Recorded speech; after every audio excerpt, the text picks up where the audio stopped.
Why is China rushing to join CPTPP? Recently, we observed a significant development in global trade discussions. On November 6th, China's Ministry of Commerce publicly declared its intensified efforts to join the Comprehensive and Progressive Agreement for Trans-Pacific Partnership, or CPTPP. This seemingly brief announcement carries substantial implications, especially when viewed against China's past attempts. For context, China's track record with CPTPP accession has been challenging. Since the agreement came into effect in 2018, China has reportedly sought to join 5 times. In 2019, 2020, 2021, 2022, and 2024, each attempt met with rejection. Notably, in late 2024, the CPTPP's then 11 member states collectively declined China's application, even as the United Kingdom officially became the 12th member. This repeated public affirmation of greater determination and stronger intensity from Beijing naturally prompts a crucial question for economists and international observers. Why the urgency? What is driving China's persistent push to join a trade bloc whose stringent requirements have consistently proven incompatible with its current economic and political system? Our analysis suggests that this drive is primarily rooted in China's pressing domestic economic challenges, particularly its severe industrial overcapacity,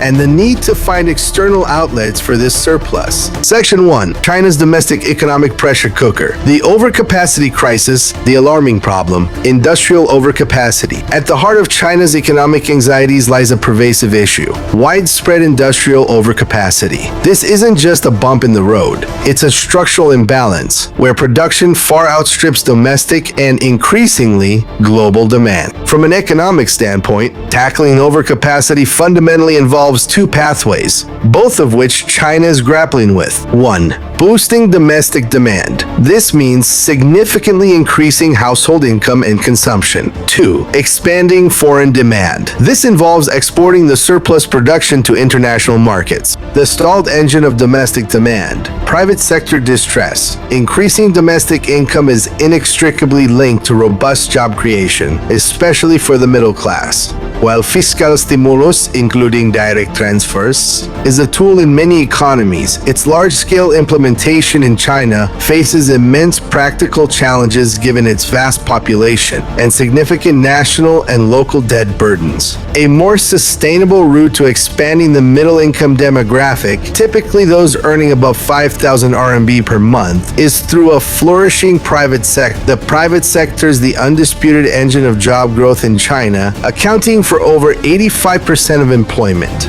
It is precisely these private enterprises that generate the majority of middle-income jobs. In stark contrast, state-owned enterprises (SOEs), many of which struggle with profitability, contribute less than 10% of total employment and are simply incapable of absorbing the millions of new job seekers entering the market each year. However, the Chinese private sector is currently under immense pressure. The downturn in the property market has eroded household wealth and confidence, leading to a contraction in consumer spending. Many private companies are restructuring, implementing salary cuts, and conducting layoffs. This trend suggests that relying on domestic demand fueled by private sector-led job and income growth is becoming an increasingly difficult, if not unsustainable, path. The pivot to external markets, a matter of economic survival. With domestic avenues for absorbing overcapacity constrained, the strategic imperative shifts decisively towards external markets. This fundamental economic reality underpins Beijing's urgent push for CPTPP membership. Access to such a vast, integrated trade bloc could offer a critical outlet for China's industrial surplus, potentially mitigating the severe economic consequences of overcapacity and alleviating some of the current trade tensions with major Western economies. However, this pursuit is viewed with considerable caution by many CPTPP member states. If China were to join without fundamental shifts in its economic system, there are legitimate concerns about potential market distortions and the erosion of fair competition within the bloc.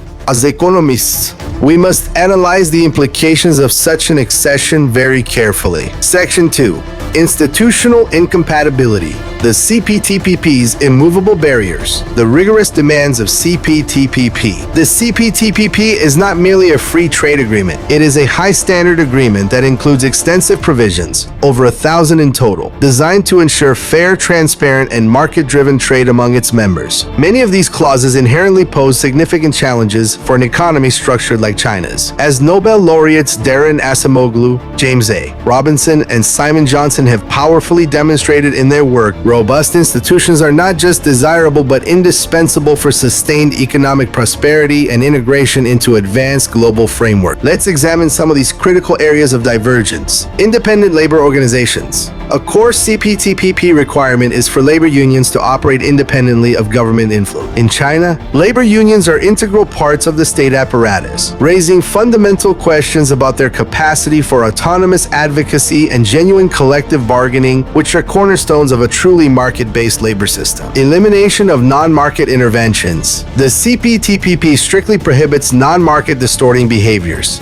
This implies that sectors vital to China's economy, such as telecommunications, energy, aerospace, and finance, would need to be genuinely open to private and foreign competition. State-owned enterprises, SOEs, would lose their preferential access to subsidies, tax breaks, and state-backed financing, forcing them to compete on an equal footing with private firms. Broader institutional alignment. Further requirements include provisions for cross-border data flows, allowing foreign servers to remain in their home countries, transparent asset declarations for public officials, and a stable, transparent political legal system. Moreover, any new accession requires the unanimous consent of all existing member states. A high bar, given the sensitivities involved. Given these profound institutional misalignments, it becomes clear why China's previous bids have been unsuccessful. The repeated declarations of greater determination from Beijing, while noteworthy, do not inherently signal a willingness to undertake the fundamental structural reforms necessary to meet these market-oriented and rule-of-law-based standards. Without such deep-seated changes, future applications are likely to face similar outcomes. Section 3. The primacy of institutional genes. Lessons from economic science. Understanding institutional genius. To truly grasp the challenges China faces, we can turn to the insightful framework developed by economists like Professor Xu Chenggang, which emphasizes institutional genes. This concept suggests that a society's fundamental characteristics and capacity for change are shaped by its deepest-seated institutional elements, primarily 1. The structure of political power. Is political authority highly centralized or broadly dispersed among individuals and civil society? 2. The structure of property rights. Are property rights concentrated in the hands of the state or dispersed among private individuals and entities? 3. Social consensus. The prevailing ideology or set of beliefs that legitimizes and supports these power and property structures. In a totalitarian system, Professor Xu argues, a single party exerts comprehensive control over both political power and property rights, with an encompassing ideology maintaining this control. Conversely, a democratic system is characterized by a dispersal of political power and individual-based, widely dispersed property rights. This fundamental divergence in institutional genes critically impacts economic behavior and outcomes.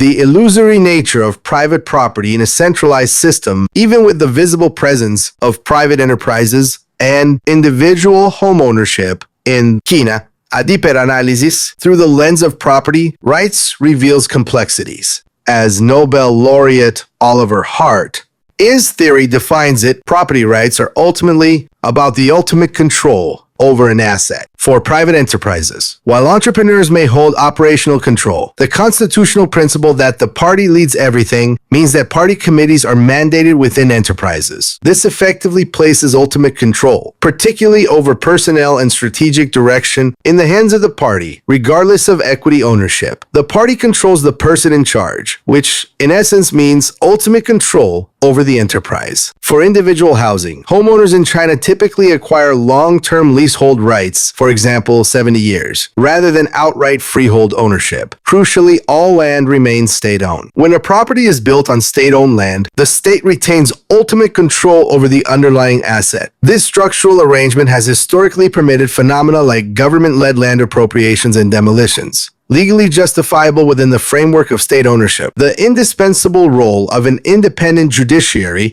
a truly market-oriented system with dispersed property rights and political power necessitates an independent judiciary. This means courts that operate free from political direction, with judges making impartial décision based solely on law and evidence. In China, however, the Communist Party explicitly asserts its leadership over the judiciary. The entire legal system, from the Supreme People's Court downwards, operates under party guidance, with party organizations embedded at every level. This structure means judicial decisions are ultimately aligned with party directives, fundamentally precluding genuine judicial independence and its essential role in upholding property rights and rule of law. Academic consensus. Institutions as the engine of growth. The consensus among leading economists, including multiple Nobel laureates, firmly establishes that institutions are the primary determinants of long-term economic growth. Pioneering work by economists like Adam Smith, Douglas North, and more recently, the rigorous empirical research by Darren Acemoglu, James A. Robinson, and Simon Johnson, 2024 Nobel laureates, provides compelling evidence for this. Their research highlights democratization's impact. A study of 175 countries found that, controlling for other factors, a country undergoing democratization can expect a 20% increase in per capita GDP. Colonial legacies. Their work on Forma de Colonies demonstrates how initial institutional choices, whether inclusive, promoting broad participation and property rights, or extractive, concentrating power and wealth, profoundly shaped subsequent economic development. These insights are crucial for understanding China's trajectory. Traditional economic growth models, which often assume stable, market-based institutions, struggle to explain China's dramatic swings. From extreme poverty before reforms to rapid growth post-reform, and now a notable slowdown. These shifts are fundamentally driven by institutional changes. Initial economic reforms within a largely unchanged political framework unleashed growth, but the enduring institutional genes are now creating significant headwinds. In conclusion, China's urgent desire to join the CPTPP is a clear reflection of its pressing domestic economic challenges, especially the critical issue of industrial overcapacity. However, the CPTPP is far more than a simple trade agreement. It represents a commitment to a high-standard, rules-based, and institutionally aligned market system. The fundamental institutional genes of China's centralized system, characterized by concentrated political power, state-controlled ultimate property rights, and a lack of judicial independence, present profound incompatibilities with the core tenets of the CPTPP. While China seeks external solutions to its economic woes, genuine integration into such advanced trade blocs requires deep systemic institutional reforms. Without these fundamental shifts, the path to CPTPP membership remains arduous and, from an economic perspective, unlikely to succeed in the near future. Thank you for tuning in to Kappa AS. Please remember to subscribe, like, and share your thoughts in the comments below. Your engagement is greatly valued.